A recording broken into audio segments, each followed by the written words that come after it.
Clarity by Dragonson, Chapter 7, Choice, Part 2. Well, what did they say? Naruto looked up from his ceaseless paperwork to see his team standing in front of his desk. They had been waiting for him. More accurately, Namekuji had been waiting hours on end to learn what the council thought about her theory. They didn't believe it, he answered as if it had been a predetermined fact all along, which in his opinion that was never shared it was.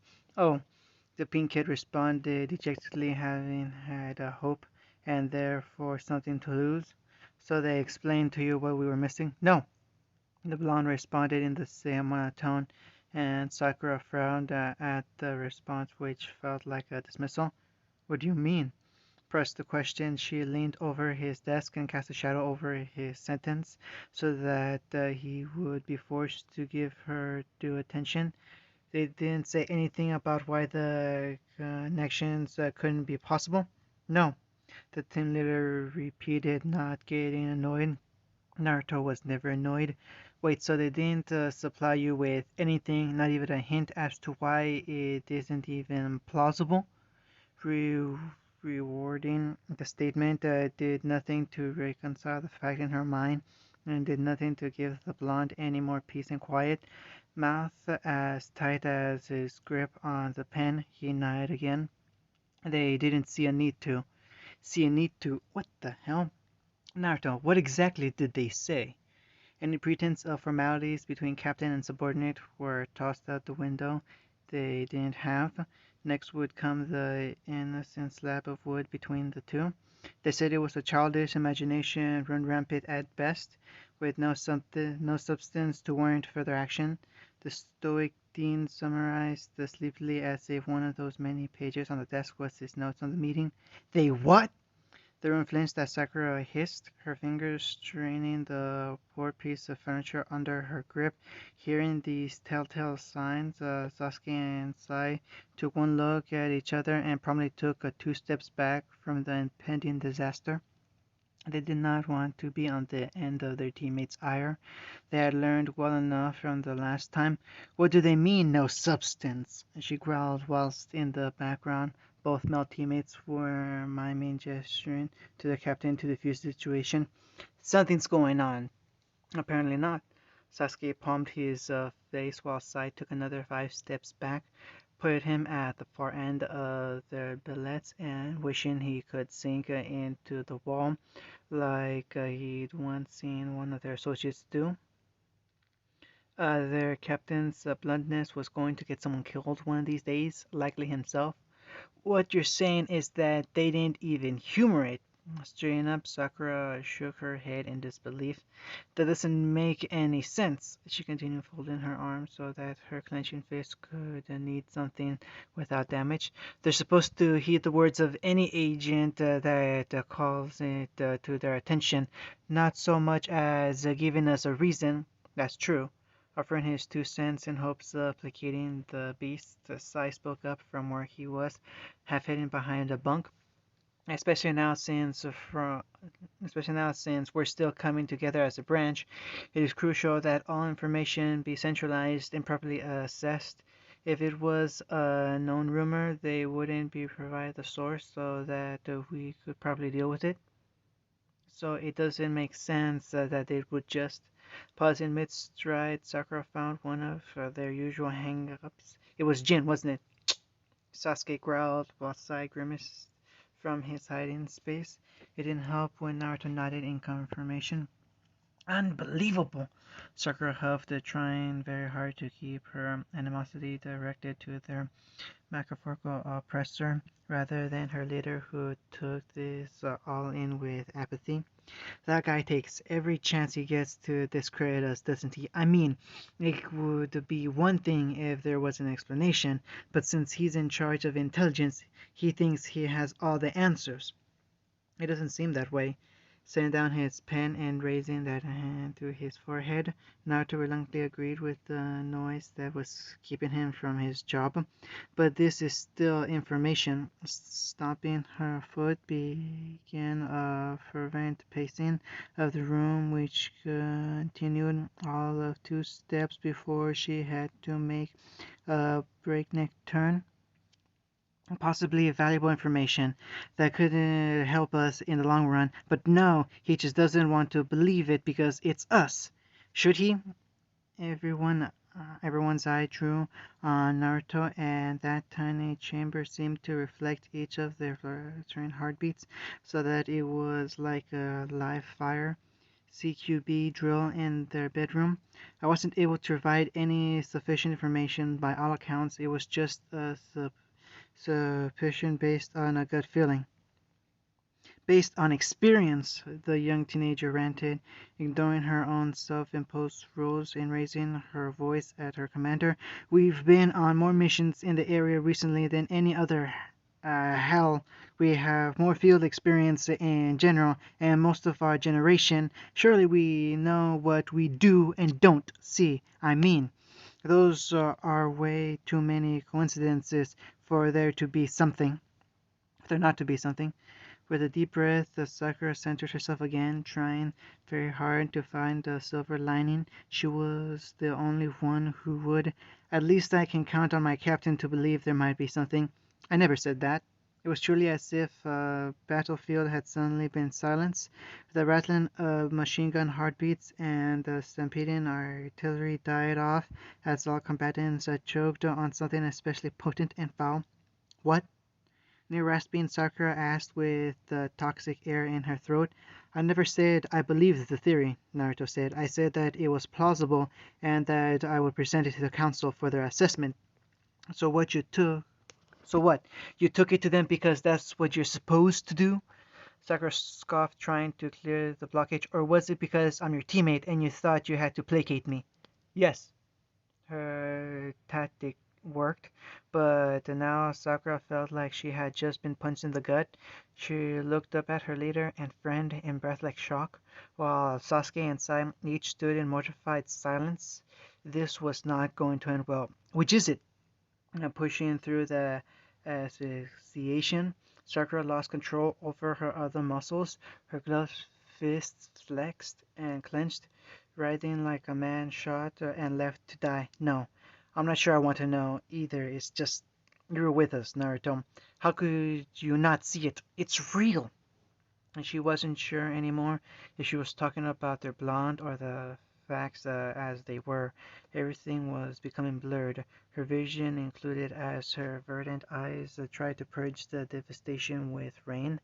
But you can't. You can't see it just because they tell you, or is it because you don't want it to be real? Wanting to call her name, both Sasuke and Sai were relegated to a gasp of abject horror. Only Naruto was left with words, which were quickly stolen by Sakura, who used them to bury her own pain. Namekuji, it's both, isn't it? For us, the assassins were a place to belong, a family, a murderous, psychopathic, dysfunctional family, but one we could be proud of having Seiken, not for you. This is all you know, and you do what the hell you do what they tell you to do. Believe what they tell you to believe, because what else is there? If what the council has been saying is a lie, everything is a lie. Namekuji, but something big is going on down. Something way bigger than us, possibly bigger than the assassins themselves. Are you just ignoring it because that's what they're telling you to do? Or is it because you don't want something to be out of your control? Because it doesn't fit into your structured little world. The world's so much bigger than this place, Naruto. Spreading her arms wide, she knocked several papers onto the floor before her fist impacted the wall and the bedpost. Namekuji! In contrast to her outbursts, which put some dents in the furniture and threw the room in disarray, his near silent command shook the very foundation. Or was that just her legs quivering? We're done.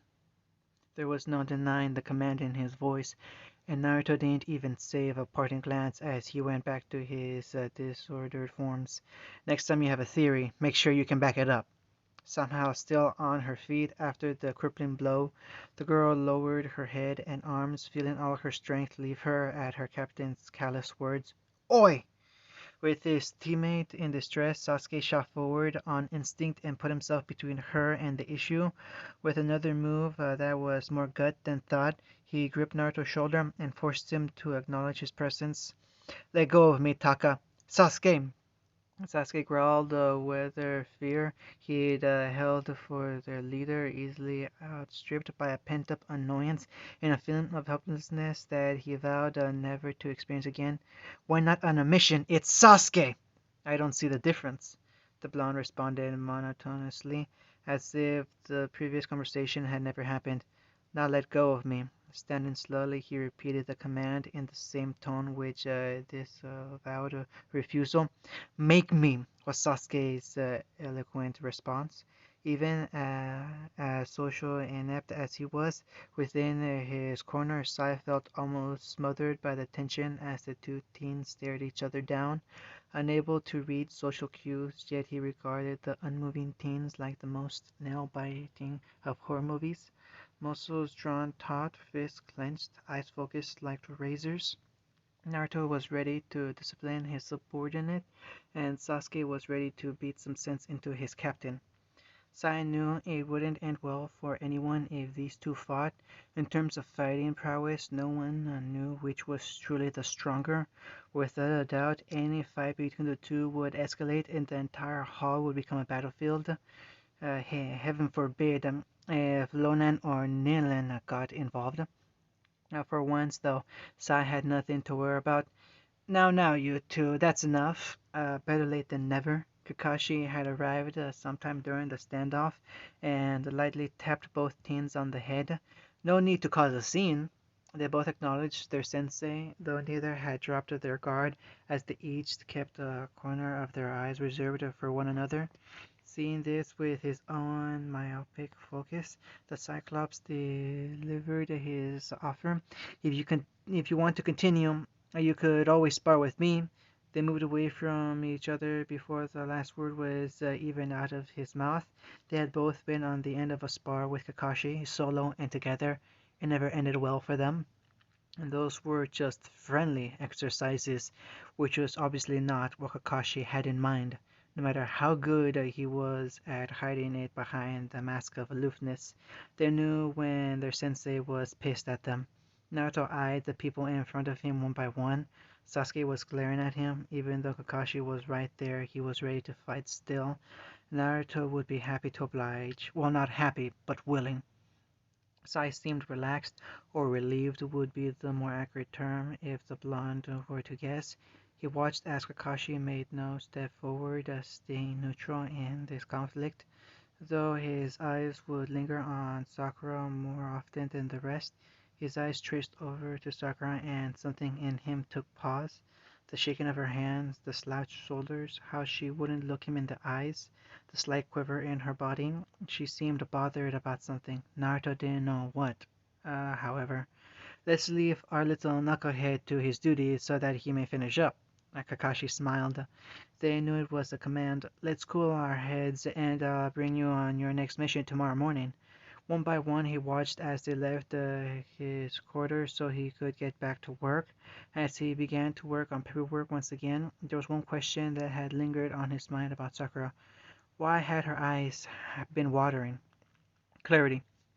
Arguing took a lot of energy, or maybe it was just the novelty of standing up for herself and others in addition to all the other new expectations people demanded of her.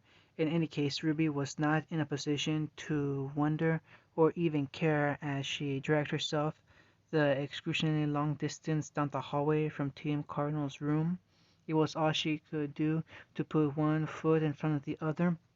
The speedster concentration simply on maintaining her sluggish pace, focusing so hard that she almost passed on by the brightly colored bean stalk who was doing his best to sink into the walls.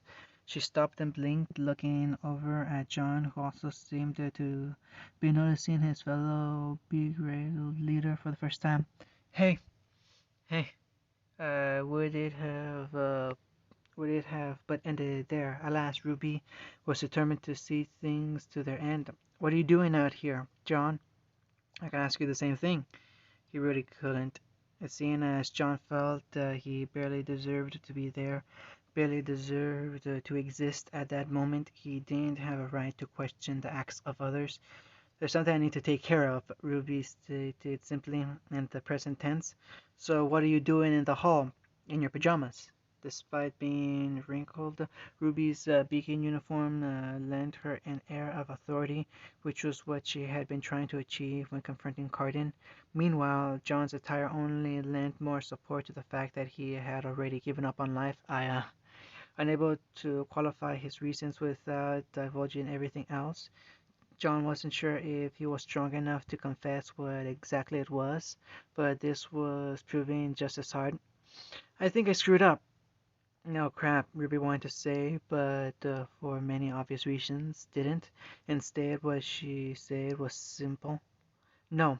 A sign in resignation, she joined John against the wall and slid sluggishly down until she was sitting next to him.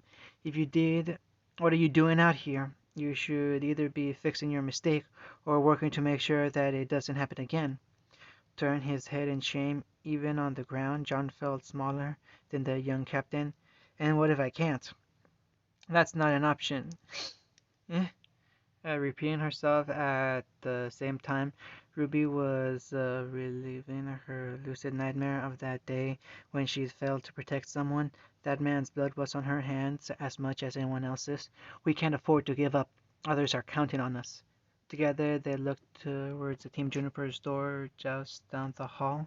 But John caught Ruby's eyes and realized that her gaze was much farther off. Her eyes were also starting to close, fluttering and veiling resistance. It hadn't been a good idea to sit down in retrospect, but while her mind looked back on the day's events, her dreams were starting to plan for the future. "We didn't get a choice." Just like that, she didn't, as her body declared it was time for a well-deserved rest. But what we have to do, that's the price for life sometimes, isn't it? I'm not sure.